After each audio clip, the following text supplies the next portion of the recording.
El teléfono se me cayó de la mano en algún lugar entre la puerta del dormitorio y la ventana.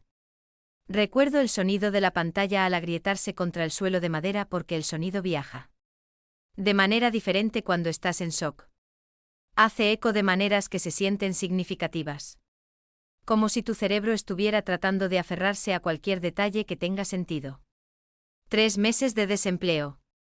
3 meses de llamadas de networking y revisiones de portafolio y entrevistas que terminaron con rechazos educados. Finalmente había programado una reunión con una firma para el lunes siguiente. Nueva oportunidad. Nuevo comienzo. Se suponía que eso importara. Se suponía que eso cambiaría las cosas. En cambio, estaba aprendiendo que el mundo podía cambiar de maneras que no tenían nada que ver con mis planes cuidadosamente construidos. Las manos aparecieron a través de la ventana, extendiéndose sobre el alféizar con una precisión sorprendente. Había estado dormido quizás 3 minutos cuando se rompió el vidrio. No fue un estrépito. Algo calculado. Un círculo cortado limpiamente del panel inferior con herramientas que no reconocí y no entendería hasta mucho después. Una mano, luego 2. Entonces de repente había cuerpos moviéndose por mi apartamento con la eficiencia de personas que habían hecho esto antes. Se movían como agua encontrando grietas. Algo que pudiera ser transportado. El vehículo era industrial. Capté eso antes de que la consciencia empezara a fragmentarse. Paredes de metal. El olor de diésel y sal. Algo sobre la temperatura sugería que estábamos cerca del agua. Mi mente, aún parcialmente consciente a pesar de los químicos, trató de construir significado a partir de datos sensoriales. Puerto. Muelle. El pensamiento que debería haberme consolado. Que estar cerca de un área poblada significaba rescate. Seguridad. En cambio se cristalizó en algo más cercano al terror. Si estábamos en un puerto. Estábamos cerca del transporte. Nos estaban trasladando. La puerta del contenedor, porque eso es lo que era. Lo entendí inmediatamente. Se cerró con un sonido como la finalidad dada forma física. Un cerrojo se deslizó en su lugar. La oscuridad que siguió no era la oscuridad de la noche. Era absoluta. Total. El tipo de oscuridad que existía antes de que se inventara la luz. No estaba solo. Pude escucharlos casi inmediatamente. Sonidos pequeños. Respiración. Un sollozo ahogado. El raspar de uñas contra metal. ¿Cuántos? No podía saberlo. La oscuridad tenía peso. Y comprimía la distancia. Hacía que los sonidos individuales parecieran venir de todas partes simultáneamente. Hola. Mi voz salió extraña. Fracturada. Como si alguien más estuviera hablando a través de mi garganta. ¿Hay alguien? No. La voz de una mujer me interrumpió. Acento asiático. Calmada de una manera que sugería que había estado en esta oscuridad antes. Y había aceptado ciertas cosas sobre ella. Simplemente no. Hablar consume energía. Vas a necesitar el aire. El motor arrancó. Una vibración profunda que viajó hacia arriba a través del piso del contenedor y hasta mis huesos. Mi estómago registró el movimiento antes de que mi cerebro lo entendiera. Nos estábamos moviendo. Siendo transportadas a algún lugar. Cada pensamiento racional que poseía quería construir escenarios de escape. Imaginar cómo podría resolverse esto. Creer que mi título de arquitectura y mi familia y la persona que había sido 7 horas atrás importaban lo suficiente como para que alguien viniera a buscarme. No creía nada de eso. La otra mujer que había hablado. Dijo que su nombre era Camilla. Aunque me pregunté si era verdad o una ficción protectora. Me dijo que estábamos siendo traficadas. La palabra se colgó en la oscuridad entre nosotras como algo tóxico que no debería nombrarse, pero tenía que ser. Traficadas. El tipo de cosa sobre la que lees en artículos periodísticos. En reportes sobre organizaciones que parecen operar en otros países. Otros mundos. No Boston. No tu apartamento con vista al parque común y la pequeña cocina que habías decorado cuidadosamente durante un momento cuando aún creías que el futuro se vería de cierta manera. ¿Cuánto tiempo llevas? Comencé. 6 meses. Camilla me interrumpió. Tal vez más. El tiempo funciona diferente aquí. Dejas de contar días. Dejas de creer que contar importa. Había otras 4. No podía verlas, pero conté los patrones de respiración. Una de ellas no estaba respirando normalmente. Superficial. Rápido. El sonido de alguien en pánico que se había cristalizado en un estado permanente. Otra estaba completamente en silencio. Lo cual de alguna manera se sentía más perturbador que el llanto. El frío llegó gradualmente. O tal vez simplemente me volví consciente de él lentamente. Mi vestido. Ese vestido gris que me había hecho sentir profesional. Capaz. Lista para la entrevista. Era delgado. Insuficiente. Me habían quitado los zapatos. Traté de catalogar lo que había pasado en qué orden. Pero la línea de tiempo seguía fragmentándose. ¿Cuánto tiempo habíamos estado aquí? Horas. El ruido del motor sugería un viaje considerable. El olor a sal se intensificó. El aire se volvió espeso y difícil de respirar. Como si estuviéramos exhalando colectivamente nuestros futuros en un espacio cada vez más limitado. Una de las mujeres silenciosas comenzó a moverse. No escapando. Solo cambiando de posición.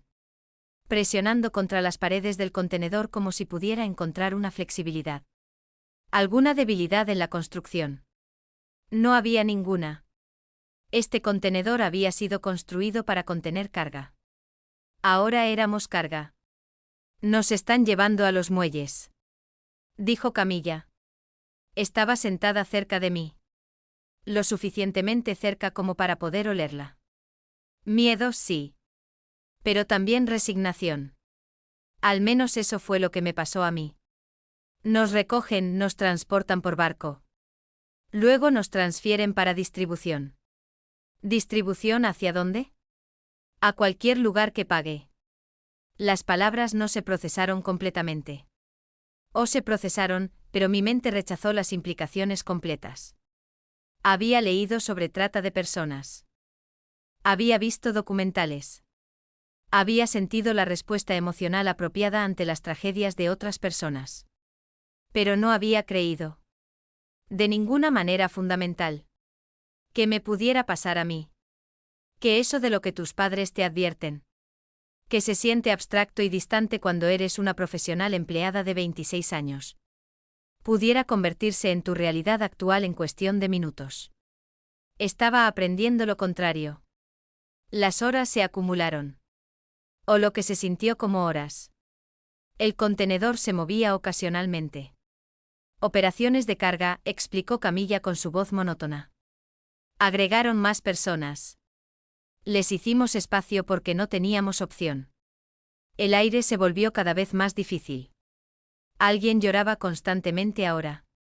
No solo lágrimas. Sollozos de cuerpo entero que sacudían todo el contenedor porque el sonido se amplifica en espacios confinados. Quería consolarla. Traté de alcanzar hacia el sonido. Pero ¿qué consuelo podía ofrecer? Estábamos atrapadas en la oscuridad metálica esperando un futuro que no queríamos imaginar. El movimiento cambió. El rugido se intensificó. Ya no solo nos movíamos. Estábamos flotando. El contenedor se balanceó ligeramente. Un movimiento que resultaba increíblemente desorientador en la oscuridad absoluta. El barco se estaba moviendo. Ahora estábamos en el mar. Dirigiéndonos hacia un destino que nadie en este contenedor habría elegido. Y entonces, sin previo aviso. Todo cambió. Primero vino el sonido. Disparos. Fuego rápido. Lo suficientemente fuerte como para causar dolor real en mis oídos. Las otras mujeres gritaron. Yo también estaba gritando. Pero el grito salió como algo primitivo e instintivo. Divorciado del pensamiento racional. El contenedor se sacudió bruscamente. Alguien golpeó fuertemente contra el metal. La violencia afuera continuó. Más disparos. Gritos. El sonido de lo que podrían haber sido sirenas.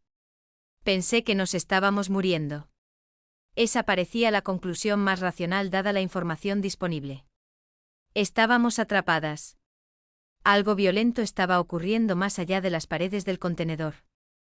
La lógica sugería que éramos víctimas de cualquiera que fuera el conflicto que ocurría. Víctimas atrapadas que no sobrevivirían para convertirse en víctimas del destino que nos esperaba. Pero entonces silencio. El tipo de silencio que sigue a la violencia y lleva su propio peso. Y entonces el cerrojo deslizándose hacia atrás. Luz. El concepto de luz parecía casi ficticio después de horas de oscuridad absoluta. Llegó a través de la puerta del contenedor que se abría de una manera que me hizo llorar los ojos. Me hizo cubrir mi cara con manos que ya no se sentían completamente mías. Detrás de la luz. Movimiento. Una silueta. Un hombre. Alto. El tipo de presencia física que parecía ocupar el espacio incluso antes de que hablara. Salgan. Dijo. Inglés con un acento que no pude identificar. Lentamente. Una a la vez. Ahora están a salvo. Pregunté sobre las otras mujeres. La que sollozó hasta que el contenedor parecía vibrar con ello. La que nunca hizo un sonido. Y Camila, quien me había enseñado cómo respirar en la oscuridad. Alessandro dijo que los nombres estaban siendo emparejados. Que los hospitales y refugios eran un mejor tipo de triaje que la bravuconería. 2 días después, llamó una defensora de víctimas. Camila tenía una cama, un doctor. Y papeleo con su nombre real en él. La defensora me dio una tarjeta de una consejera que se especializaba en personas que hablaban en planos de plantas y alarmas. Fui porque hay habitaciones a las que solo puedes entrar si alguien más sostiene la puerta. Ella no me pidió que volviera a contar la peor noche. Me pidió que enumerara las decisiones que había tomado que eran mías. Llenamos una página. Me fui con tarea que sonaba como logística. Comer con ambos pies en el suelo. Encerrar el teléfono en un cajón después de medianoche. Nombrar una cosa que no negociaría. La lista hizo que el día se sintiera medible. No sabía su apellido. Pero conocía el alivio que llegaba con la palabra estabilizada. Semanas después, la defensora dejó un mensaje de voz que reproduje 3 veces. Camila había pedido ser transferida a una ciudad diferente. A algún lugar donde pudiera caminar sin traducir cada entrada. No guardé el mensaje. Pero guardé la marca de tiempo.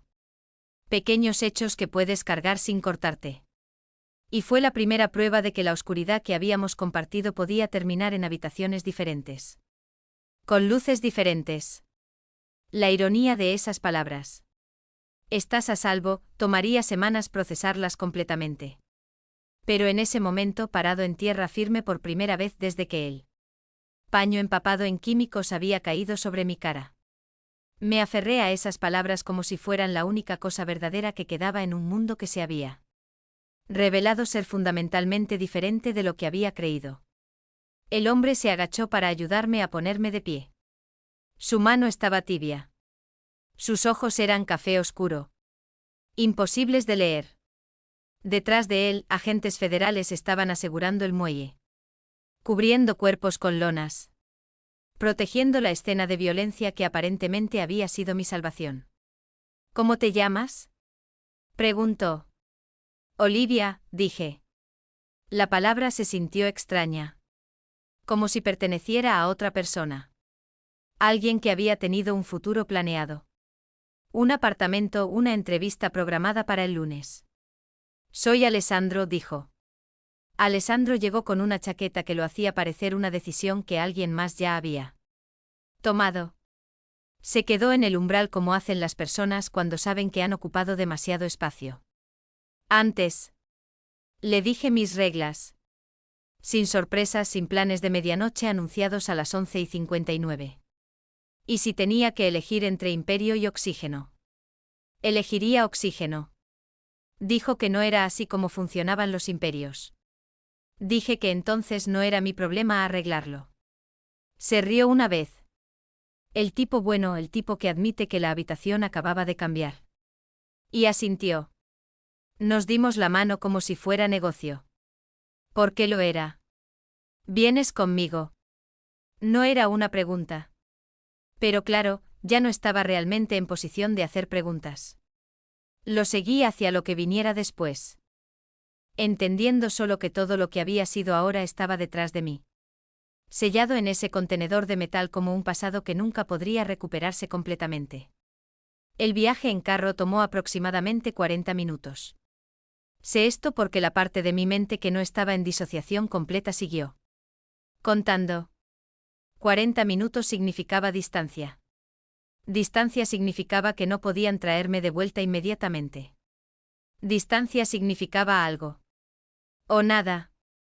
Mi cerebro seguía buscando lógica en una situación que se había revelado como fundamentalmente ilógica.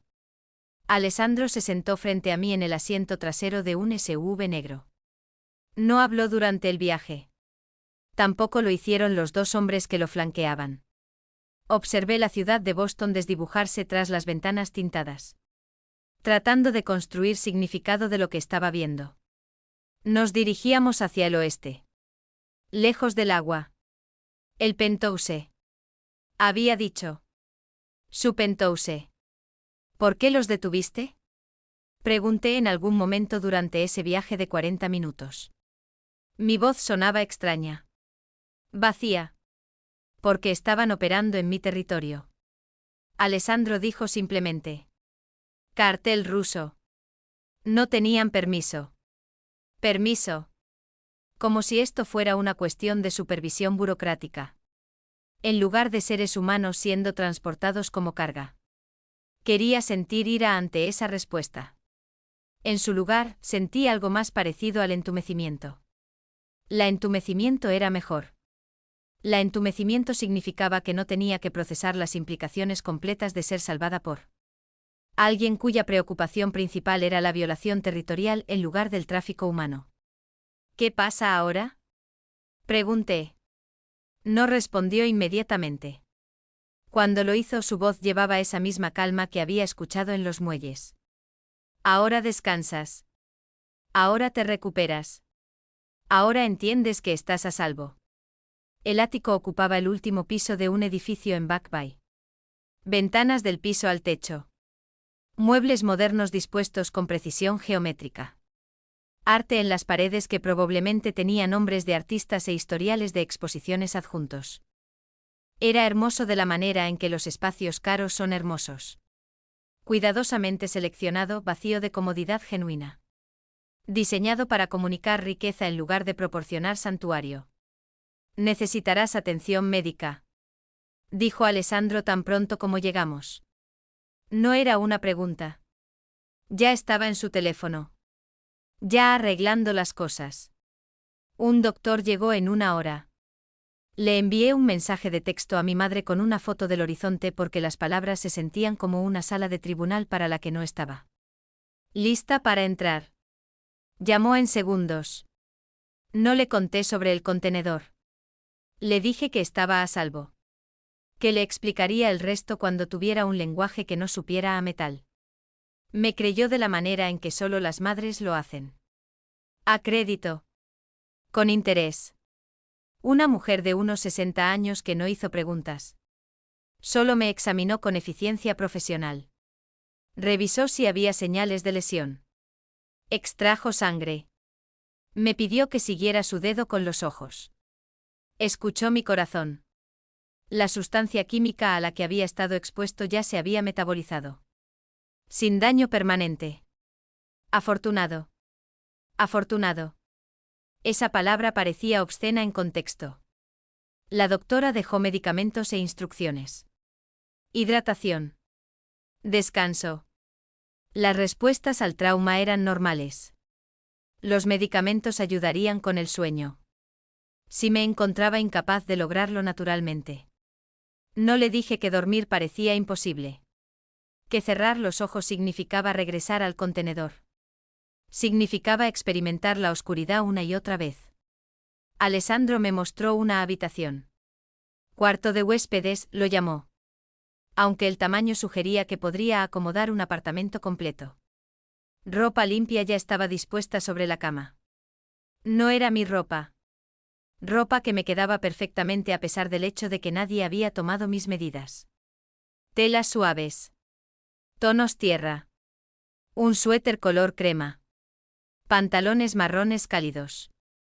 El tipo de ropa destinada a tranquilizar. Destinada a comunicar que yo estaba en un espacio donde la comodidad importaba. Hay un baño por ahí. Alessandro señaló. Ducha si quieres. Todo lo que necesitas ha sido proporcionado.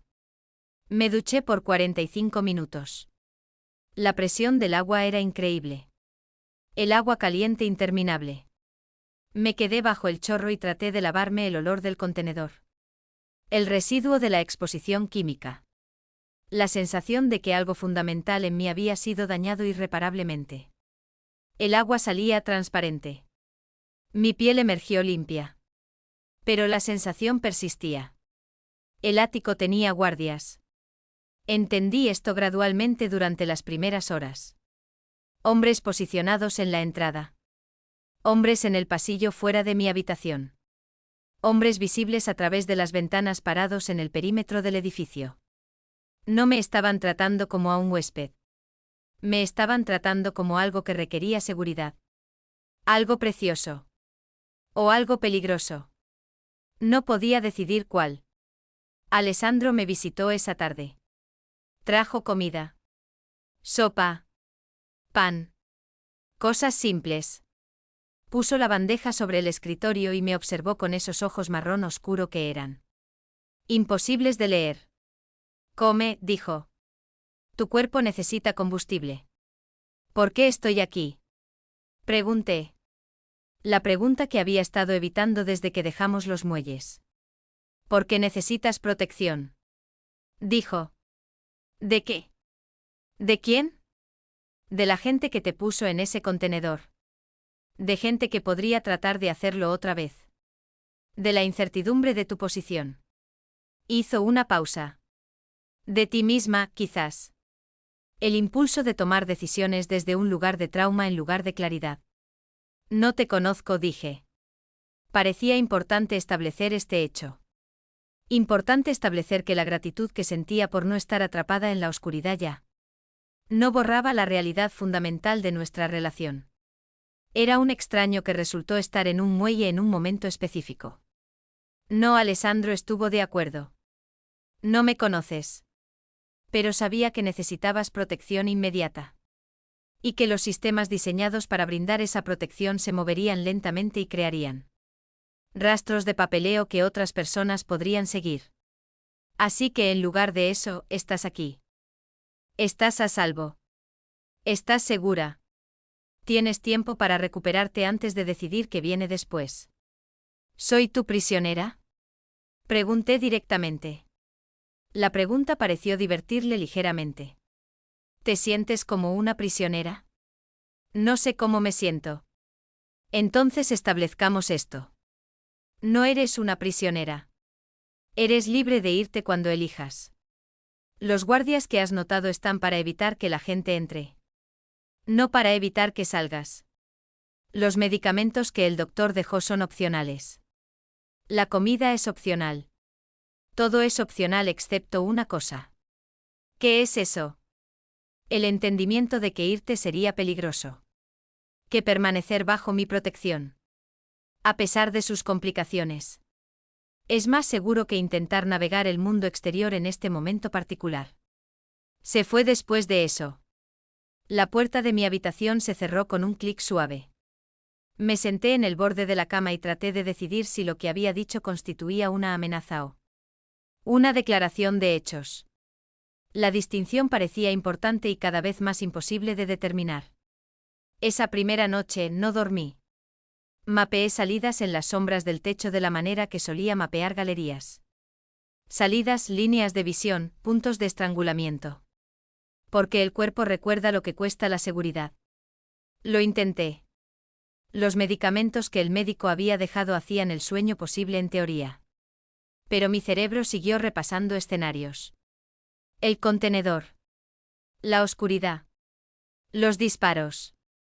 La cara de Alessandro cuando había abierto la puerta del contenedor.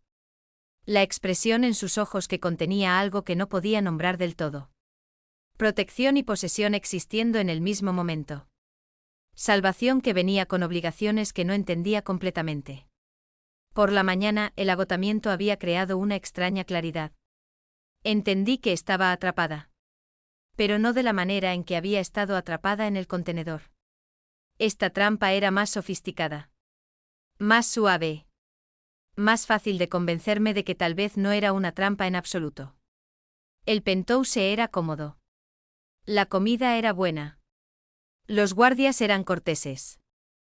Las duchas tenían excelente presión de agua. Pero aún estaba atrapada. Y el hombre que había construido esta trampa particular seguía siendo un desconocido. Un desconocido que aparentemente había decidido que yo valía la pena salvar. O que valía la pena poseer. O que valía algo para lo que aún no tenía el lenguaje para describir. Los agentes federales llegaron el tercer día. 2 de ellos. Una mujer de unos 40 años con una expresión severa. Y un hombre más joven con una libreta. Se sentaron en la sala de Alessandro. No mi dormitorio, lo que sugería que esto era oficial de alguna manera. Y me pidieron que relatara todo. Les conté sobre los hombres que entraron por mi ventana. Sobre el químico. Sobre el contenedor y la oscuridad. Y sobre Camilla y las otras mujeres.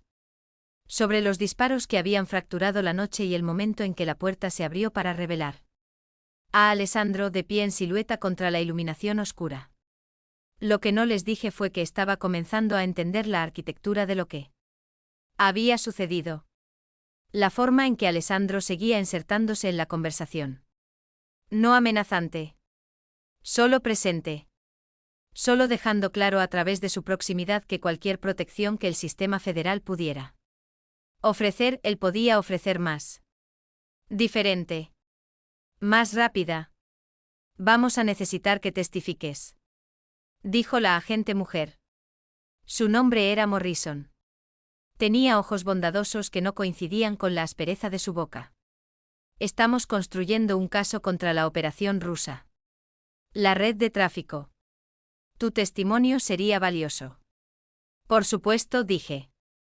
Hay custodia protectora disponible. Continuó Morrison. Casas seguras.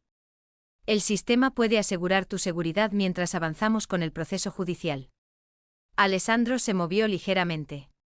Solo un movimiento. Justo lo suficiente como para que me diera cuenta y... Más importante aún, Morrison notó que yo me había dado cuenta. Se quedará aquí, dijo Alessandro en voz baja. Bajo mi protección. Ese no es el procedimiento estándar. Respondió Morrison. No lo estaba mirando a él. Me seguía mirando a mí. Tratando de comunicar algo a través del contacto visual. Tratando de decirme que tenía una opción. Lo sé, dijo Alessandro. Pero esto es lo que va a pasar. Debería haber objetado. Una parte de mí entendía que objetar era la elección racional. Que aceptar protección federal significaba salir de la órbita de Alessandro. Significaba recuperar alguna versión de autonomía e independencia. Pero esa parte era más silenciosa ahora. Desgastada por días de darme cuenta de que el sistema que Morrison representaba había fallado en proteger. Cuando me sacaron de mi apartamento. Que el mismo sistema había fallado en notar que estaba desaparecida hasta que ya no pude ser ignorada. Olivia, dijo Morrison directamente. ¿Quieres ser transferida a una casa segura federal? Miré a Alessandro. No por permiso. Por claridad. Por entender lo que significaría rechazar. Me quedaré, dije. La expresión de Morrison cambió. Decepción. Comprensión. Reconocimiento de que se había tomado una decisión que ella no podía impedir. Colocó una tarjeta de presentación sobre la mesa. Si cambias de opinión. No insistió. Programó revisiones semanales. Me entregó una lista de contactos de defensoría de víctimas. Y me hizo prometer 2 veces. Que llamaría si el número alguna vez se sintiera como un salvavidas en lugar de una formalidad. Si alguna vez te sientes en peligro, llamas a este número inmediatamente. Después de que se fueron, Alessandro no habló. Simplemente caminó hasta la ventana y miró Boston extendiéndose debajo de nosotros. Su silencio fue peor de lo que habrían sido las palabras. Comunicaba que había esperado este resultado. Que mi elección había sido inevitable desde el momento en que abrió la puerta de ese contenedor. Sabes que testificar bajo mi protección complica las cosas. Dijo finalmente. Que los fiscales cuestionarán tu credibilidad. Sugerirán que estás siendo influenciada. ¿Me estás influyendo? Por supuesto, dijo simplemente. A través del refugio. A través de la seguridad. A través de la comprensión de que el sistema que te falló una vez tiene problemas estructurales. Que no se resolverán para cuando tu caso llegue a juicio. Sí, te estoy influyendo. Pero no de la manera que ellos quieren decir. Las primeras ondas llegaron el 5.º día. Nada cinematográfico. Solo presión donde la logística es vulnerable. Alertas. No alarmas. Lo moderamos con procedimientos y llamadas discretas. Al anochecer, el punto había quedado claro en ambos lados. Y el libro de cuentas estaba equilibrado. No porque las fuerzas del orden respondieron. Porque la organización de Alessandro respondió primero. La propiedad fue asegurada. El equipo fue recuperado. El mensaje fue enviado de vuelta a través de canales que no entendía completamente. Pero que podía reconocer por el contexto. Este territorio no está abierto a negociación. 2 días después me enteré de que Víctor había sido transferido a custodia federal. Múltiples cargos. Tráfico. Conspiración. Lavado de dinero. La operación del cartel ruso en Boston fue efectivamente desmantelada. No solo por el trabajo federal. Porque Alessandro había decidido que representaba demasiada incursión en su territorio. Y había respondido con fuerza organizada que no dejaba ambigüedad sobre quién controlaba qué. Me senté en el penthouse estudiando su rostro mientras revisaba informes en una tableta. Este era el hombre que me había salvado. Este era también el hombre que había destruido sistemáticamente una organización entera. Estos 2 hechos existían simultáneamente y no se cancelaban mutuamente. Necesito entender algo. Dije. ¿Por qué me salvaste en realidad? Porque el cartel ruso estaba en tu territorio. Sí. Pero podrías haber abordado eso sin traerme aquí. Sin protegerme. ¿Por qué elegiste eso? Alessandro dejó la tableta. Porque en ese momento, cuando abrí el contenedor, vi a alguien que no debería haber estado atrapado. Y tenía el poder para evitar eso. El poder de ofrecer algo que el sistema no podía. Así que lo hice y hizo una pausa. El asunto del territorio es secundario. La protección que necesitas es real. Ambas cosas pueden ser verdad. No sé si creo eso. Dije. Cree lo que necesites creer. Respondió Alessandro. Pero quédate. Al menos hasta que el testimonio esté completo. Al menos hasta que hayas procesado lo suficiente de lo que pasó para poder tomar decisiones desde la claridad en lugar del trauma. Estuve de acuerdo porque la alternativa era volver a un mundo que había demostrado ser fundamentalmente hostil. Estuve de acuerdo porque la seguridad, incluso la seguridad construida a partir de motivaciones complicadas, parecía mejor que la incertidumbre fuera de estas paredes. Estuve de acuerdo porque estaba comenzando a entender que Alessandro Ricci existía en espacios morales que nunca antes había tenido que navegar. Espacios donde protección y posesión no eran contradictorias. Donde la salvación venía con obligaciones que no estaban completamente claras. El ático se sintió diferente después de eso. Menos como una prisión. Más como una posición estratégica. Ya no estaba solo sobreviviendo. Estaba comenzando a existir en las complicaciones del mundo de Alessandro. Y estaba comenzando a entender que regresar a mi vida anterior. Si eso fuera siquiera posible. Podría requerir dejar atrás a la única persona que demostró el poder de mantenerme a salvo. El testimonio del gran jurado tuvo lugar el día 7. Los fiscales federales habían estado coordinando con los abogados de Alessandro durante días. Lo cual parecía una alianza extraña. Pero tenía sentido cuando entendías la mecánica de lo que estaba sucediendo. La fiscalía quería condenas. Alessandro quería el control de la narrativa. Ambos objetivos podían ser servidos presentando documentación en un orden específico. Curando que evidencia era más visible. Permitiendo que ciertos detalles emergieran mientras otros permanecían estratégicamente oscurecidos. Me senté en una sala de conferencias con Morrison y 2 fiscales asistentes mientras me preparaban. A mí. Fueron minuciosos. Profesionales. Me pidieron recordar detalles del contenedor. Detalles de los interrogatorios en el muelle. Detalles sobre las otras mujeres. Grabaron mi testimonio. Lo revisaron.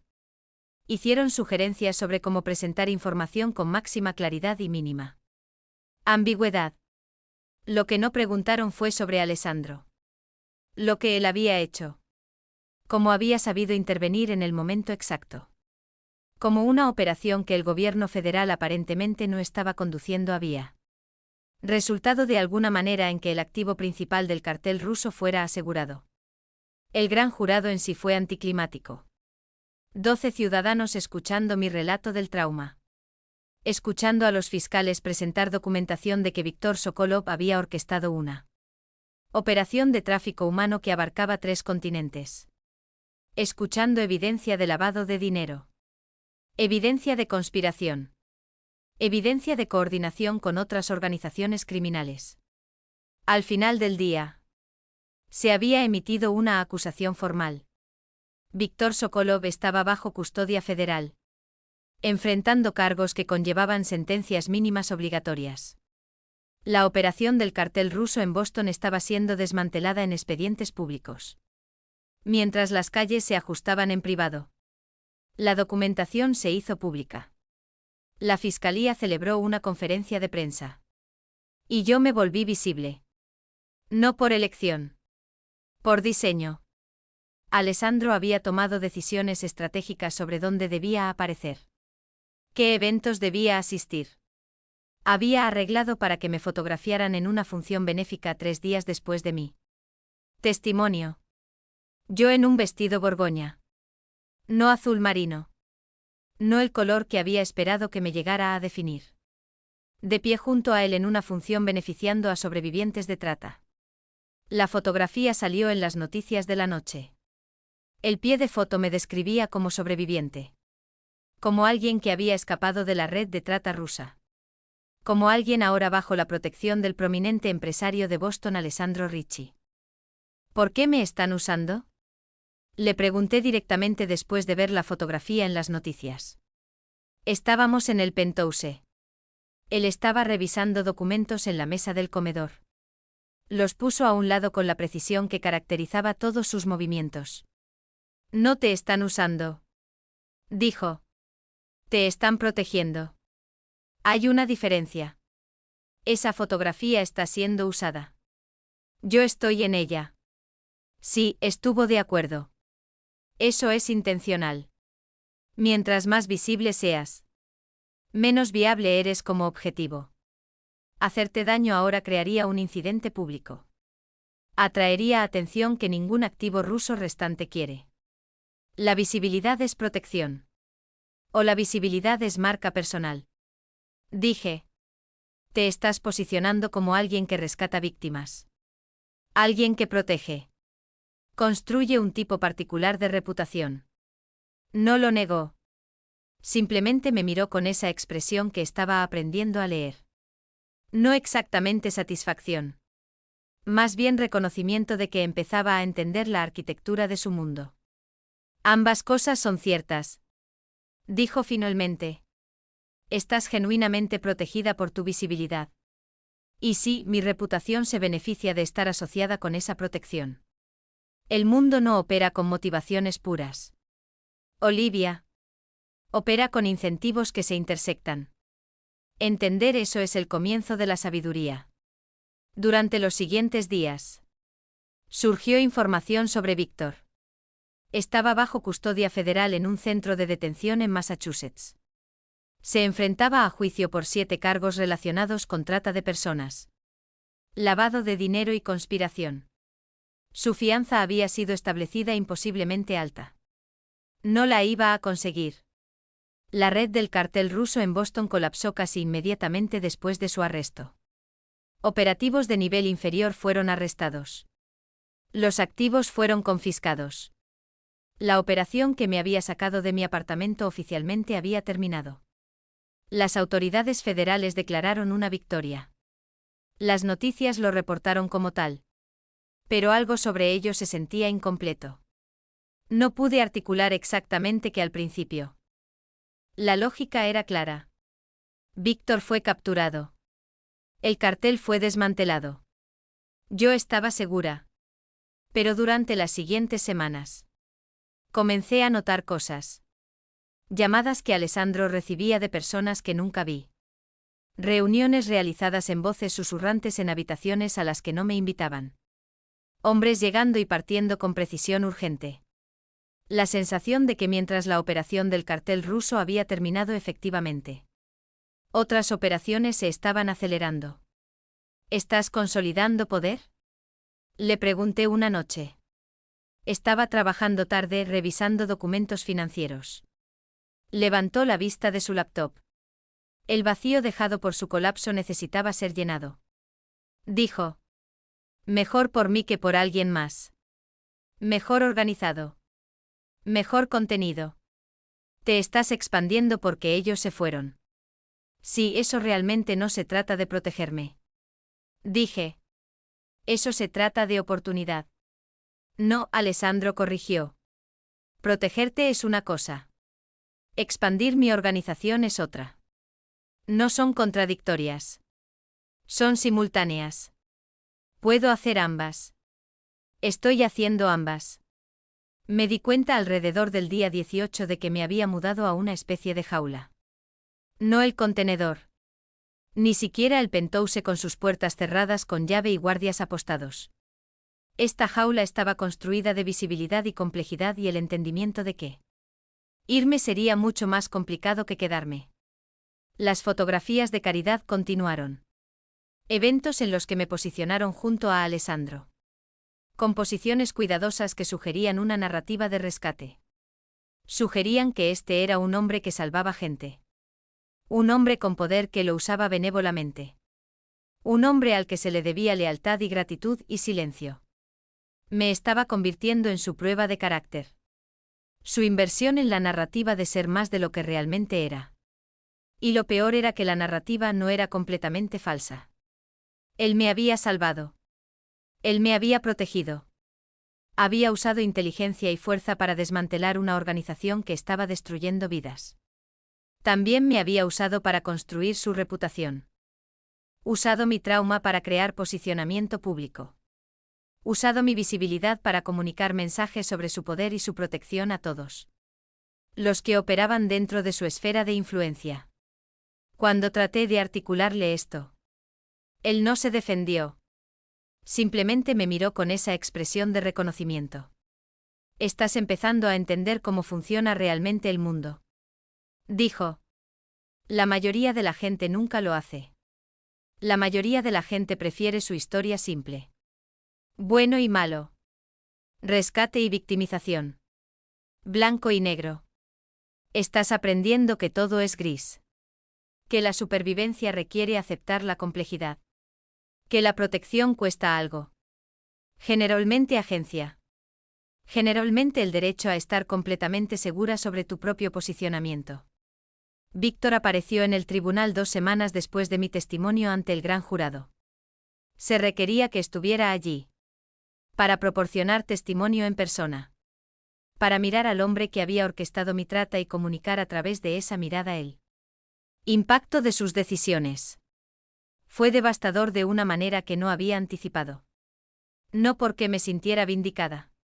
Porque entendí que destruirlo no deshacía lo que me había pasado. No devolvía la versión de Olivia que había existido antes del contenedor. No hacía al ático menos una jaula. Aunque era infinitamente más cómodo de lo que había sido el contenedor. Después del testimonio, Alessandro me encontró en el pasillo del tribunal. Tomó mi mano. Fue la primera muestra pública de afecto físico entre nosotros. Los fotógrafos lo capturaron inmediatamente. Lo hiciste bien, dijo. Testifiqué sobre ser víctima de trata. Respondí. Eso no es actuación. Eso es solo supervivencia. Es ambas cosas, dijo. Siempre ambas cosas. Eso es lo que tienes que aceptar si vas a quedarte. Entendí lo que me estaba pidiendo. No amor. Ni siquiera una sociedad genuina. Aceptación de la arquitectura. Entendimiento de que ahora existían espacios que no podían ser categorizados claramente. Protegida y encarcelada. Rescatada y poseída. Visible e invisible. Estaba aprendiendo a vivir en esos espacios. Aprendiendo a respirar en la ambigüedad.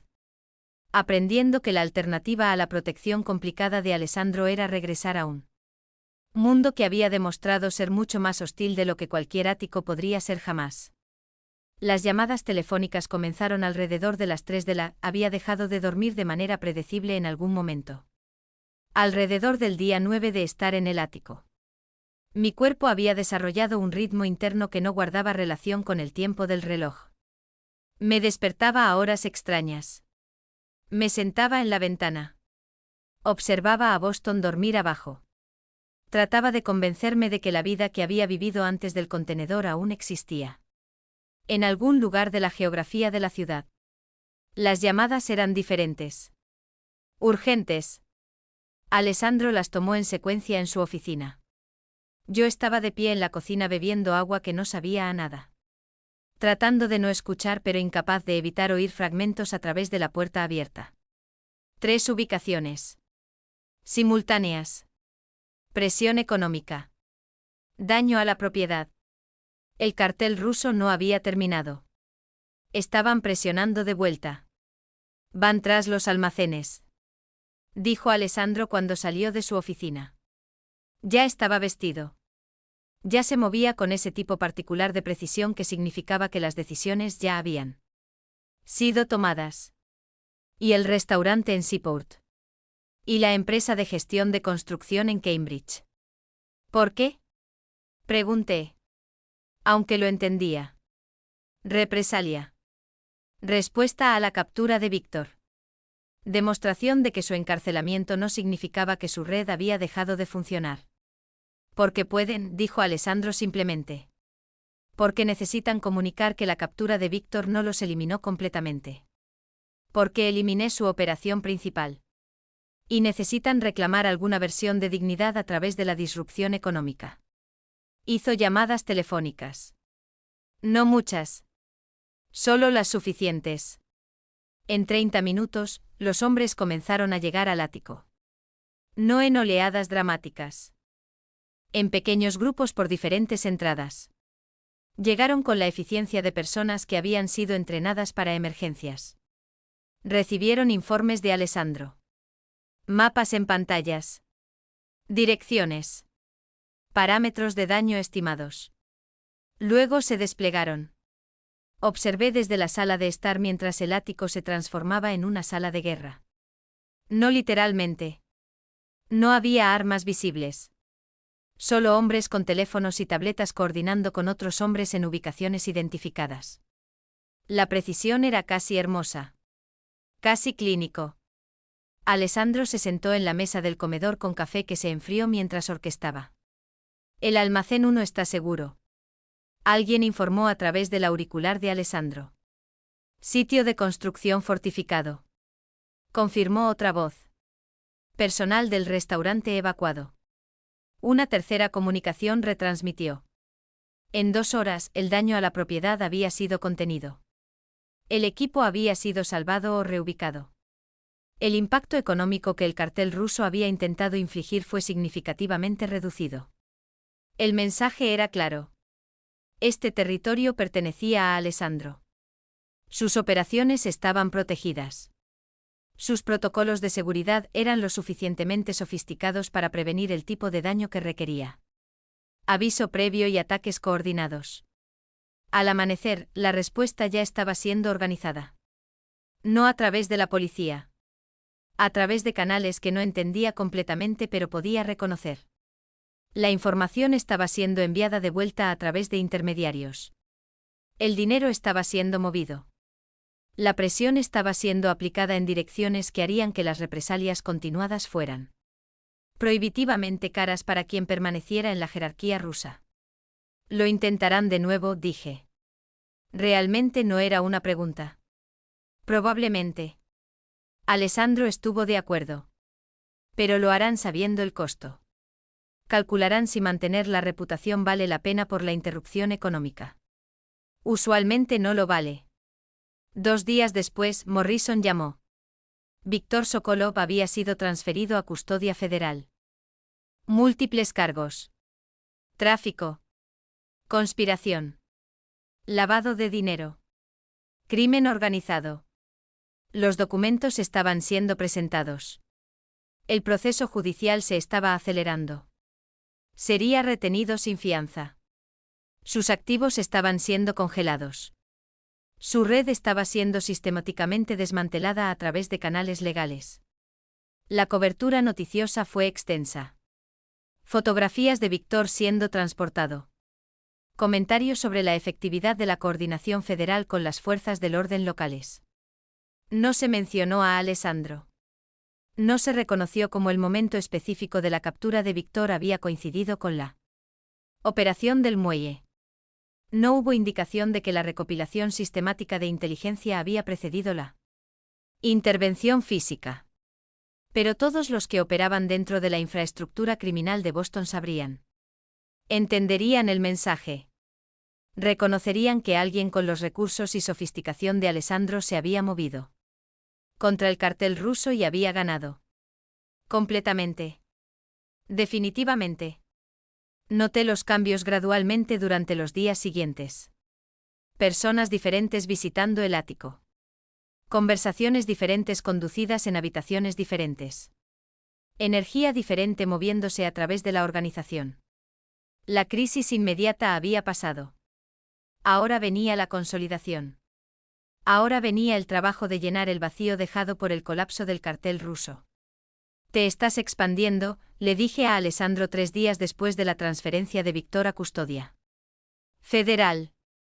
Estaba revisando documentos. Estados financieros. Propuestas de adquisición. Cosas que sugerían expansión comercial legítima. Pero también sugerían algo completamente diferente. Territorio siendo reorganizado. Influencia siendo reposicionada. Poder siendo redistribuido a través de un paisaje que acababa de ser significativamente alterado. El vacío necesitaba ser llenado. Dijo. Mejor por mí que por alguien más. Mejor organizado. Mejor contenido. Por nosotros, dije. Sigues diciendo que me estás protegiendo. Pero estoy aquí. Estoy observando. Estoy empezando a entender cómo funciona esto realmente. Dejó su pluma. Me miró directamente. Sí. Por nosotros. Tienes razón. Eso es lo que necesitas aceptar si vas a permanecer aquí. No eres una prisionera. No eres un huésped. Te estás convirtiendo en algo más. Algo más complicado. Entendí lo que me estaba ofreciendo. No amor. No romance. No el tipo de transacción emocional simple que existía en la vida que había vivido antes del contenedor. Me estaba ofreciendo integración. Visibilidad. La comprensión de que me estaba convirtiendo en parte de su infraestructura. Su organización. Su mundo. Y lo peor era que la alternativa parecía infinitamente más peligrosa. El sistema que se suponía que me protegería había demostrado ser lento y complicado. Alessandro había demostrado ser eficiente y receptivo. Me había salvado porque era valiosa. Me mantenía porque seguía siendo valiosa. Y ahora me estaba convirtiendo en algo que servía a sus intereses mientras también estaba protegida por ellos. Durante la siguiente semana, apareció Sofía, la hermana de Alessandro. Era elegante, profesional. Una ejecutiva en una empresa legítima que definitivamente tenía conexiones no legítimas. Visitó el ático y se sentó frente a mí con una expresión que sugería que entendía exactamente lo que implicaba mi posición. No es malvado, dijo sin preámbulos. Esa es la primera cosa que necesitas entender. Es práctico. Es inteligente.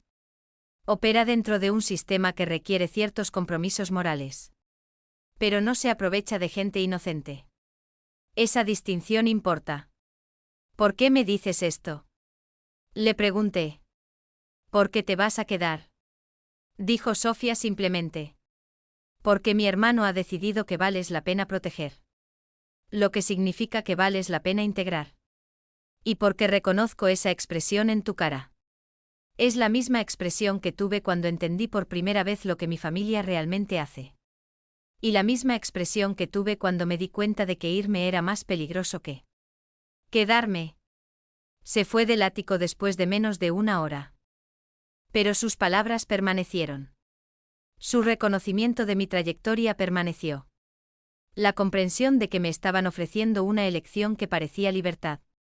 Pero era fundamentalmente un tipo diferente de compromiso. Me quedé en la ventana mirando las luces nocturnas de Boston multiplicarse a través de la oscuridad. Y traté de decidir si lo que estaba pasando era rescate o captura o algo más completamente. Que no encajaba ordenadamente en las categorías existentes. El contenedor había representado un tipo de prisión. El ático representaba otro. Pero en algún lugar entre esos dos extremos yacía una versión de vida que incluía agencia. Que incluía elección. Que incluía permanecer. Porque quedarme servía a mis intereses tanto como servía a los suyos. Y quizás eso era suficiente. Quizás eso era supervivencia traducida a algo que podía parecerse a una vida. La noticia llegó a través de canales oficiales. Se había fijado la fecha del juicio de Víctor Sokolov. 7 meses de distancia. Tiempo suficiente para el descubrimiento de pruebas. Tiempo suficiente para que el sistema federal construyera su caso. Tiempo suficiente para que yo entendiera cuál sería mi papel. Tiempo suficiente para decidir si testificar en corte abierta era algo que podría sobrevivir.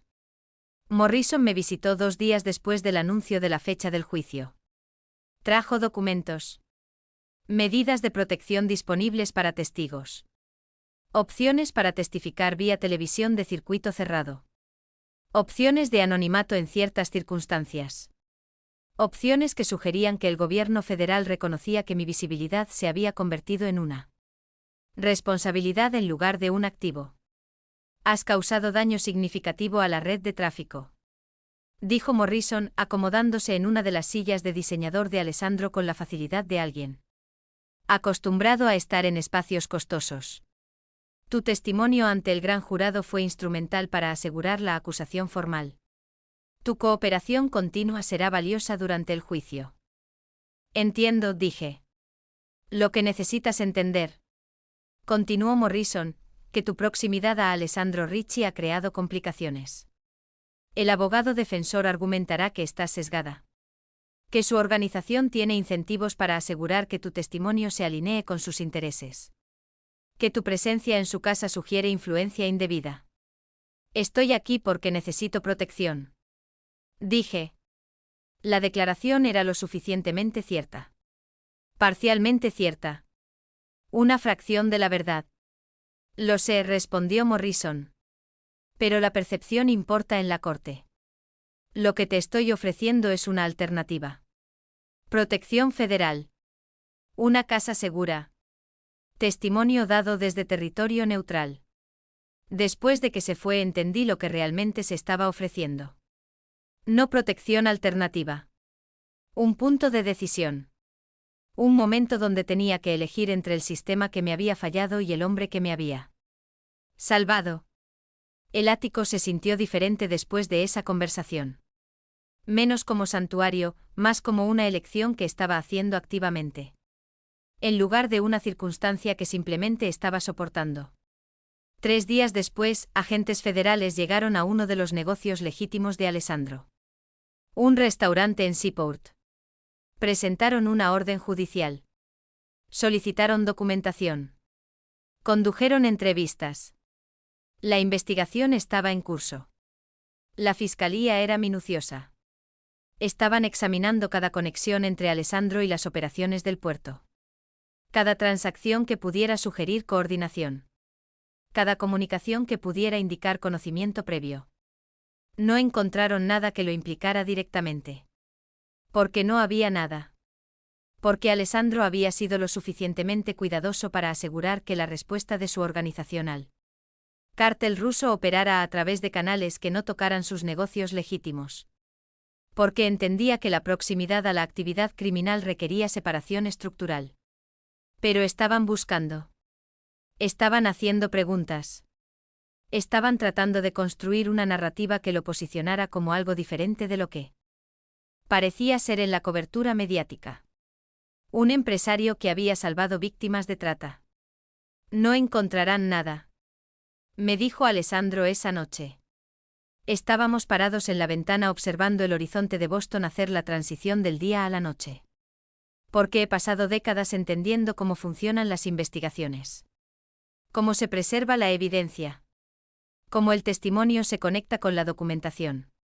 Conozco la arquitectura mejor que ellos. Hasta que encuentren algo. Dije, entonces lo abordaremos. Él respondió simplemente. La siguiente semana trajo noticias inesperadas. Víctor había intentado suicidarse en su celda de detención federal. Sin éxito. Ahora estaba bajo observación médica.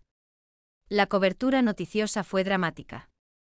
Cobertura de un hombre que enfrentaba décadas de encarcelamiento eligiendo terminar con su situación en lugar de enfrentar el juicio. Cobertura que sugería desesperación. Sugería que el caso era abrumador. Sugería que la condena era inevitable. Pero también significaba que mi testimonio importaría menos. Un jurado viendo a un acusado suicida podría asumir culpabilidad sin necesitar testimonio extenso. El caso podría resolverse a través de negociación de declaración de culpabilidad. Víctor podría aceptar un acuerdo en lugar de enfrentar el juicio. Mi visibilidad como testigo podría volverse innecesaria. Me di cuenta alrededor del día 7 que había dejado de contar los días desde mi rescate. Que la cronología de mi vida se había reorganizado en torno a las operaciones de Alessandro en lugar de en torno a mi propia recuperación. Que mi entendimiento de la seguridad había cambiado fundamentalmente de ser sobre la ausencia de peligro a ser sobre la presencia de poder. Necesitas decidir, me dijo Alessandro una noche tarde. Estaba revisando documentos financieros. Yo estaba leyendo algo que no requería mi completa atención. ¿Te quedas porque sientes que no tienes alternativa? ¿O te quedas porque has decidido que este es el lugar donde quieres estar? No sé la diferencia. Admití. Una es encarcelamiento, dijo. La otra es elección. Incluso si la elección es complicada. Los investigadores federales regresaron al Penthouse 3 veces durante los días siguientes. Morrison vino con ellos una vez. Querían entrevistarme sobre Alessandro. Sobre nuestra relación. Sobre si había observado alguna actividad criminal. Sobre si había sido coaccionada para quedarme. No, respondí a todo eso. No he sido coaccionada. He sido protegida. ¿De qué? Preguntó uno de los investigadores. De un mundo que ya ha demostrado ser hostil conmigo. Dije. De personas que todavía están en la organización rusa. De la incertidumbre sobre si el sistema federal realmente puede mantenerme a salvo. De la pregunta sobre qué viene después cuando la protección oficial termine y sea devuelta a la vida ordinaria. No les gustó esa respuesta. Pero no pudieron refutarla. Para el 8º día, la investigación federal de las operaciones de Alessandro había concluido sin hallazgos que apoyaran cargos criminales. La investigación del cartel ruso continuaría. La documentación sería reunida. El juicio de Víctor procedería. Pero Alessandro permanecería intacto. legalmente separado de las operaciones que habían desmantelado a su rival. Morrison me llamó personalmente para discutir mis opciones de testimonio en el juicio. No tienes que testificar, dijo. Víctor probablemente aceptará un acuerdo de culpabilidad. Múltiples cargos. Las pautas mínimas de sentencia serán lo suficientemente altas como para que no pueda evitar ningún acuerdo. Tu testimonio podría ser innecesario. ¿Qué me pasa si no soy necesario? Pregunté. Entonces la protección federal concluye. Eres liberado de la custodia protectora. Eres libre de reanudar tu vida. Libre. La palabra parecía casi ficticia en ese momento. Le dije a Morrison que testificaría de todas formas. Que no necesitaba el permiso del sistema federal para proporcionar testimonio. Que mi papel no dependía de si era estratégicamente necesario. Que tenía algo que decir sobre lo que me pasó. Y lo diría. Después de desconectar la llamada, encontré a Alessandro en su oficina. Estaba revisando planos arquitectónicos de propiedades que estaban siendo adquiridas. Expansión del portafolio. Evidencia de consolidación en curso. Me quedo, le dije simplemente. Dejó los planos. ¿Por qué? Porque la alternativa es regresar a una vida que ya no existe. Porque la versión de Olivia Grant que existía antes del contenedor se ha ido. Y no tengo idea de cómo reconstruirla. Porque me estás ofreciendo algo que se asemeja a la seguridad aunque sea complicado. Hice una pausa. Porque estoy empezando a entender que la seguridad complicada es mejor que la ilusión de seguridad simple. Eso no es amor, dijo. No. Estuve de acuerdo. No lo es. Pero es algo. Es una base para algo que eventualmente podría volverse más complejo de lo que cualquiera de nosotros entiende ahora mismo. Asintió lentamente. Entonces ya no eres más una invitada. No estás bajo protección. Eres parte de la infraestructura. Entiendo, dije. Y entendía. Entendía que había cruzado un umbral. Que había pasado de ser una víctima que había sido rescatada a ser alguien que estaba eligiendo permanecer dentro del mundo de Alessandro. Que mi testimonio sería dado desde una posición de integración. En lugar de neutralidad. Que la defensa argumentaría sesgo y tendrían razón. Incluso si su definición de sesgo no captara lo que realmente estaba pasando entre nosotros. Yo estaba eligiendo esto. Por complicado que fuera. Por peligroso que fuera. Por incierto que permaneciera el futuro. Las negociaciones tuvieron lugar durante 3 días. No en ningún sentido formal. Sin abogados. Sin contratos firmados frente a testigos. Solo conversaciones entre Alessandro y yo que gradualmente se fueron formando en algo que se parecía a un acuerdo sobre lo que vendría después. Quiero trabajar, dije el primer día. Estábamos en su oficina. Tarde en la tarde. El horizonte de Boston visible a través de ventanas del piso al techo. ¿Haciendo qué? Preguntó. Arquitectura. Para lo que fui entrenada. Lo que estaba haciendo antes del contenedor. Hice una pausa. Lo que estaría haciendo si mi vida no hubiera sido interrumpida. Él asintió lentamente. Eso puede arreglarse. Tengo contactos. Firmas legítimas. Proyectos que necesitan consultoría arquitectónica. Trabajarías independientemente pero bajo protección. ¿Qué significa eso? Significa que tienes empleo. Tienes ingresos. Tienes identidad profesional. Pero nunca estás solo. Alguien siempre está al tanto de tu ubicación. Alguien siempre está posicionado para extraerte si es necesario. No soy un activo valioso para extraer. Dije. Eres más valioso de lo que entiendes. Respondió Alessandro. Eres un testigo. Eres alguien que puede testificar. También eres alguien que ha elegido permanecer conmigo a pesar de tener alternativas federales. Esa elección tiene significado. Esa elección requiere protección. El segundo día trajo consideraciones prácticas. ¿Dónde trabajaría? ¿Qué firmas? ¿Qué proyectos? Nos decidimos por una pequeña práctica arquitectónica en Cambridge que se especializaba en desarrollo urbano sostenible. El propietario era alguien con quien Alessandro tenía conexiones.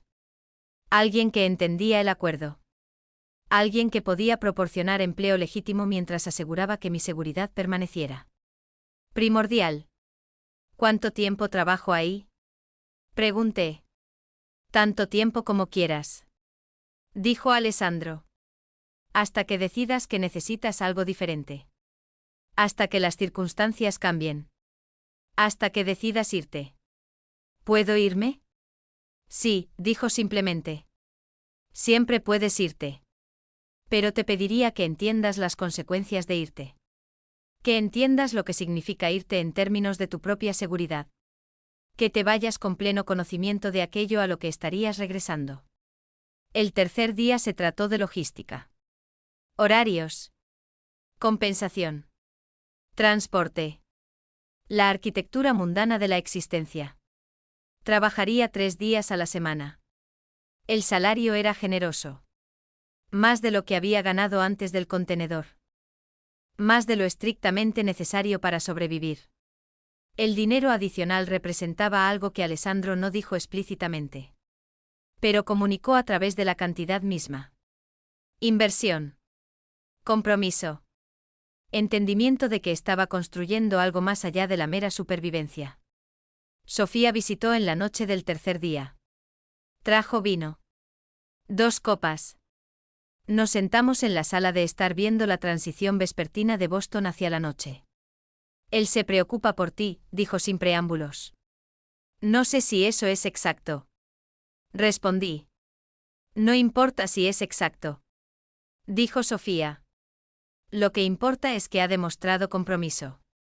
Te ha integrado a su infraestructura.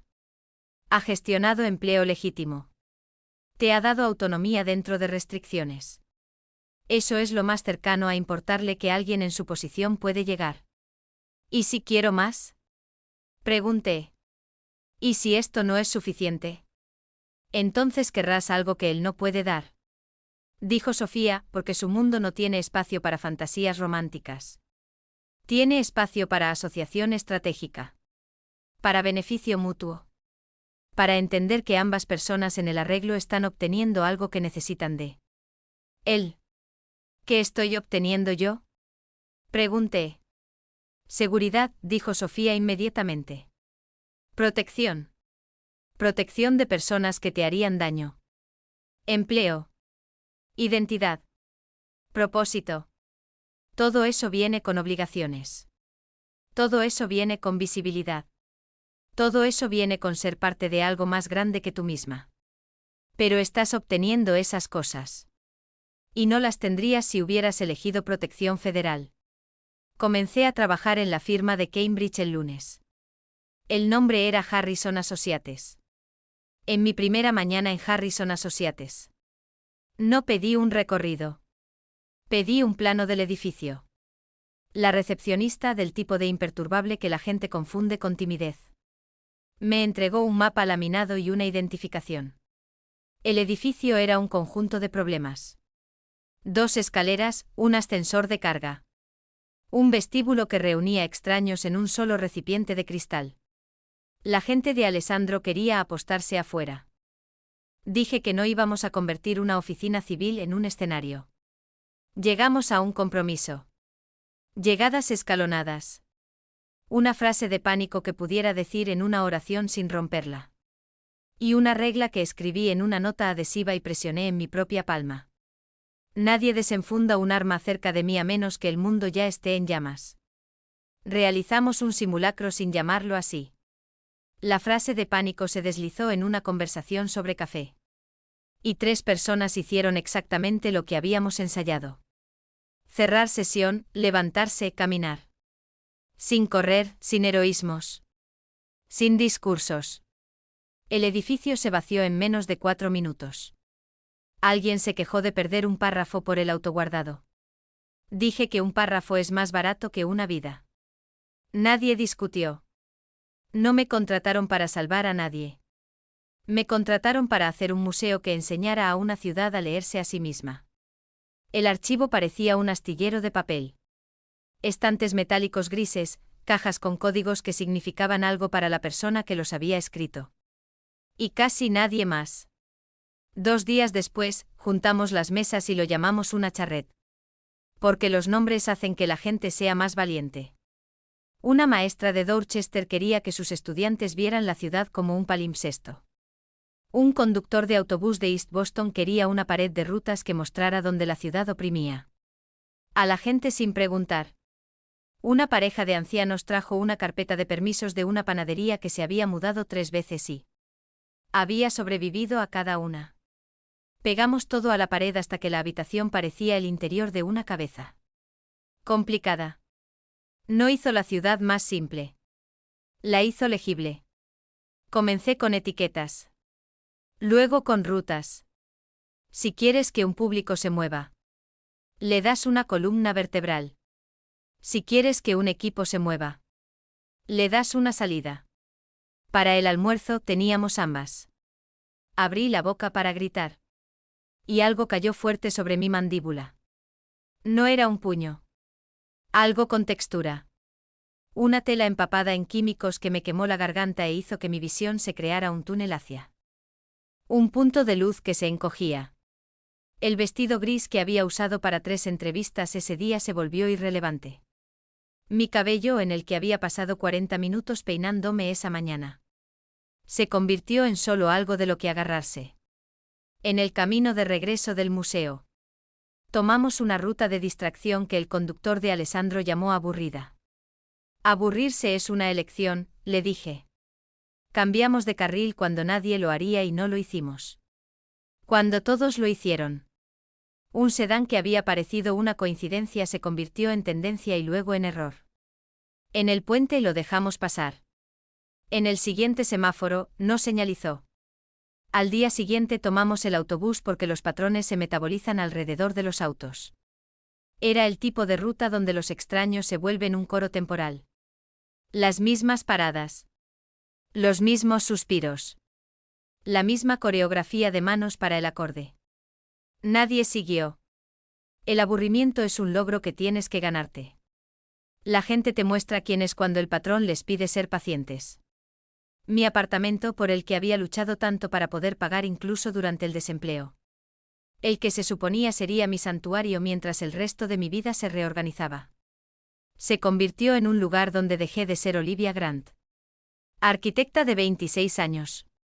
Y me convertí en algo completamente diferente. Por la tarde tuvimos una reunión de pie que no pretendía ser ágil sino que era honesta sobre los obstáculos. Un proveedor que seguía perdiendo entregas. Un informe de subvención que quería números que no recopilamos. Una puerta que insistía en chirriar en el peor momento posible. Dibujé una línea en la pizarra y pedí a todos que pusieran su problema de un lado y la siguiente acción más pequeña del otro. No resolvimos nada dramático. Hicimos una lista que cabía en una sola página. El siguiente golpe nunca hizo ruido. Llegó como una hoja de cálculo que no cuadraba y una orden de compra que envejecía hacia atrás. Un proveedor congeló nuestra cuenta porque un fax lo decía. El número de fax pertenecía a una empresa que se disolvió el invierno pasado. No llamamos a la policía. Llamamos al banco, al abogado del banco. Y al calendario del abogado.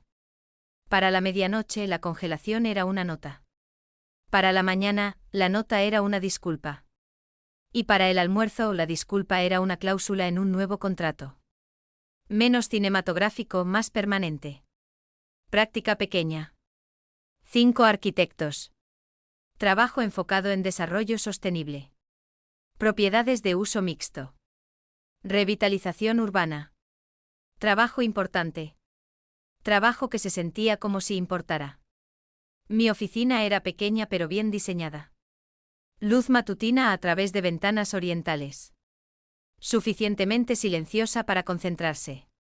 Suficientemente visible para que la gente supiera que yo estaba allí. En mi primer día, entendí inmediatamente que todos los que trabajaban allí sabían exactamente qué era yo. No explícitamente. Pero por la manera cuidadosa en que me trataban. La gentil profesionalidad. El entendimiento de que mi presencia en su firma representaba algo más allá del empleo normal. En el almuerzo, la arquitecta principal, una mujer llamada Elena de unos 50 años, se sentó frente a mí en la sala de descanso. Alessandro explicó tu situación. Dijo sin preámbulos. Quiero ser clara sobre algo. ¿Estás seguro aquí? Tu trabajo es legítimo. Tu rol es genuino. Pero también estás siendo protegido. Mi responsabilidad es asegurar que esa protección no interfiera con el trabajo que estás haciendo. ¿Qué pasa si lo hace? Pregunté. Entonces nos ajustamos. Elena dijo simplemente. Movemos tu horario. Ajustamos las asignaciones de proyectos. Hacemos lo que sea necesario para mantener tanto la legitimidad de tu empleo como tu seguridad. Durante las siguientes semanas, comencé a entender cómo funcionaba realmente el mundo de Alessandro. Cómo las operaciones legítimas e ilegítimas podían existir en paralelo. Cómo alguien podía estar genuinamente interesado en el desarrollo urbano sostenible mientras simultáneamente dirigía operaciones que funcionaban fuera de las limitaciones legales. Cómo la protección podía coexistir con el propósito. Estaba trabajando en un proyecto que involucraba un desarrollo de uso mixto en Jamaica Plan cuando investigadores federales regresaron a preguntar sobre la cronología de mi testimonio en el juicio. Víctor estaba considerando un acuerdo de culpabilidad. En pocos días el rumor se endureció y luego se fracturó. Ofertas sobre la mesa. Contraofertas en el aire. Nada firmado. Para cuando se resolvió el calendario de mociones. El trato era humo y el camino apuntaba de vuelta al juicio. El calendario de mociones se convirtió en un reporte del tiempo. Rutinario. Ocasionalmente violento. Siempre ligeramente equivocado. Las citaciones llegaron con un golpe sordo de ladrillos delgados. El proceso de descubrimiento se sintió como mover un ático con las manos. Caja por caja. Etiqueta por etiqueta. La forma del agujero solo visible cuando te sentaste en el suelo al final y contaste lo que faltaba. Múltiples cargos. Sentencia mínima obligatoria. Mi testimonio ya no era estrictamente necesario. Pero aún podía proporcionarlo si elegía hacerlo. Testificaré, le dije a Morrison cuando llamó. ¿Entiendes que la defensa alegará sesgo? Preguntó. Sí, dije. ¿Entiendes que sugerirán que has sido influenciada por tu proximidad a Richie? Sí, dije de nuevo. Pero estoy testificando sobre lo que me pasó. Eso no está influenciado. Eso es solo la verdad. Después de colgar, entendí lo que realmente había elegido. No Alessandro. No protección. Sino integración en algo más grande. Algo que incluía trabajo legítimo. Algo que incluía agencia dentro de limitaciones. Algo que incluía ser parte de una infraestructura que servía a propósitos más allá de mí. Supervivencia individual. Alessandro estaba esperando cuando regresé al ático esa noche. Tenía documentos extendidos por toda la mesa del comedor. Planos arquitectónicos. Adquisiciones de propiedades. Expansión comercial. Su mundo. Tu testimonio del juicio está programado para dentro de 3 semanas. Dijo. Lo sé, respondí. ¿Entiendes lo que eso significa? Sí, dije. Significa que testifico sobre lo que pasó. Significa que soy visible. Significa que la gente sabe que estoy conectada contigo. Significa que todo se vuelve más complicado. Sí, estuvo de acuerdo. Todo eso. Y aún así eliges permanecer. Lo miré desde el otro lado de la mesa. Su expresión cuidadosamente controlada. La inteligencia en sus ojos. El entendimiento de que éramos dos personas que se habían encontrado a través del trauma y construido algo que se asemejaba a una sociedad. Sí, dije. Elijo permanecer. 7 meses se deslizaron en incrementos que no se sintieron como tiempo. Conferencias de estatus. Escaramuzas de descubrimiento. Un calendario que siguió avanzando hacia un punto fijo. Cuando la fecha finalmente se asentó y se mantuvo. Antes del Palacio de Justicia. Había habitaciones que no hacían eco. El fiscal, cuidadoso. Seco, alérgico a los adjetivos. Me guió a través de preguntas que darían en el blanco. Y preguntas que eran solo invitaciones a sangrar. Morrison se sentó en la esquina. Manos cruzadas sin preguntar nada hasta que importó. Si no recuerdas. Dices que no recuerdas. Dijo el fiscal. Si un detalle es un olor o un color y no una fecha. Dices eso. Los jurados viven en casas. Dals habitaciones en las que puedan estar de pie. Practicamos la parte donde necesitaría decir su nombre. Y la parte donde no lo hacía. Practicamos cómo se sentiría el silencio si el aire se enrareciera. No prometían seguridad. Prometían proceso. Era extrañamente más bondadoso. El contrainterrogatorio simulado se sentía como que me pidieran doblar un mapa mientras corría. No alzó la voz. No necesitaba hacerlo. Entonces estás diciendo que recuerdas el olor del cloro. Pero no la fecha, dijo. No como una pregunta. Recuerdo el olor. Dije. Anoté la fecha después. Y no fuiste a la policía esa misma noche. Fui la mañana en que pude estar en una habitación sin contar las salidas. Asintió como un metrónomo. El ritmo es una forma de hacer que la gente confiese al compás. Continuamos hasta que las respuestas dejaron de tratar de ser perfectas y comenzaron a ser verdaderas. Morrison no corrigió. Ella añadió sustantivos.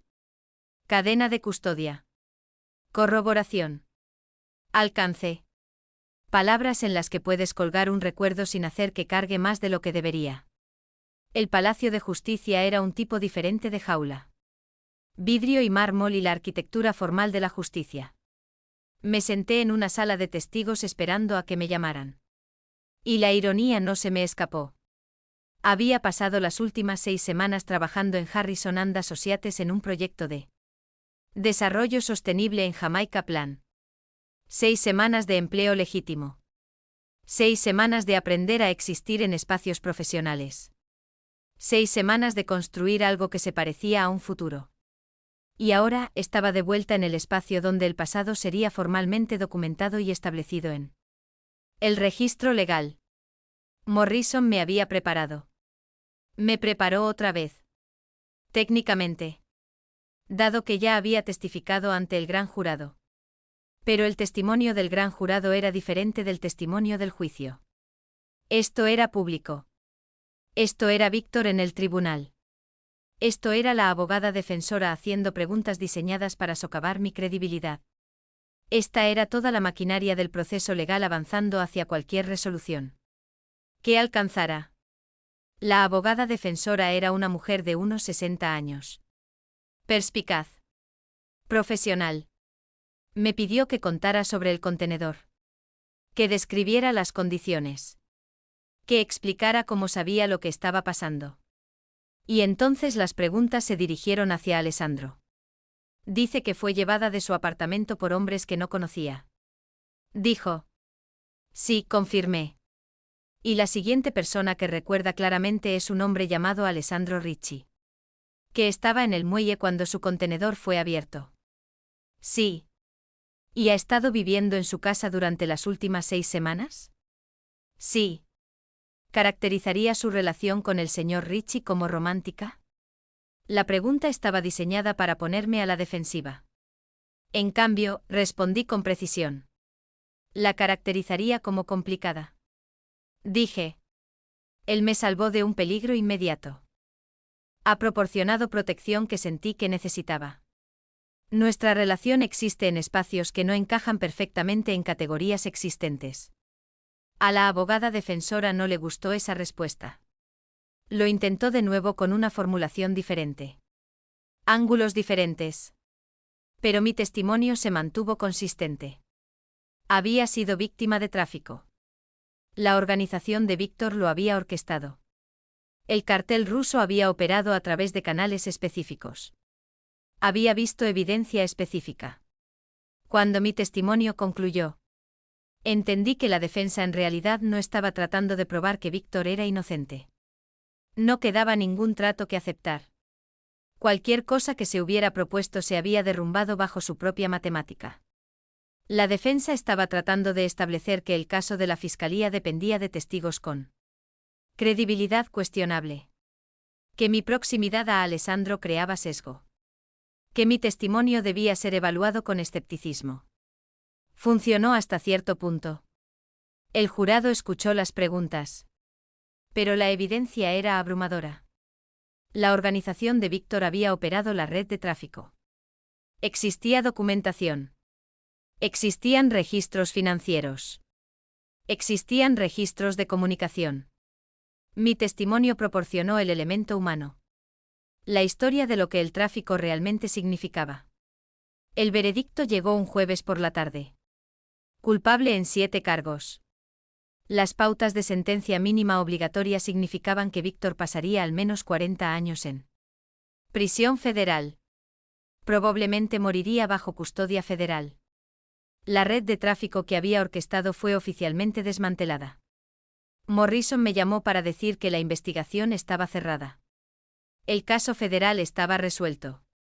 Ya no era oficialmente una testigo protegida. Podía hacer lo que quisiera con mi vida. ¿Qué quieres hacer? Alessandro preguntó esa noche. Estábamos en su oficina.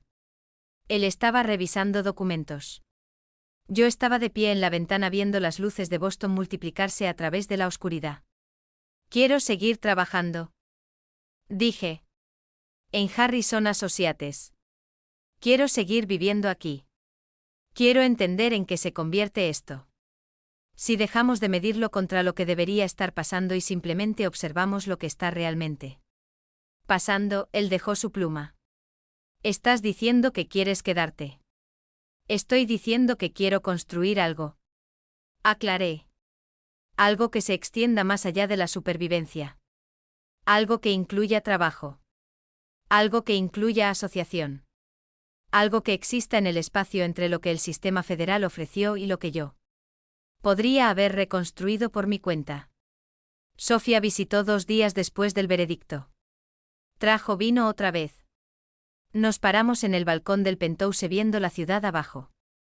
Él ha invertido en ti. Dijo. No solo financieramente. Estratégicamente. Él te ha posicionado de una manera que protege sus intereses mientras también protege los tuyos. Eso es significativo. ¿Qué pasa si no funciona? Pregunté.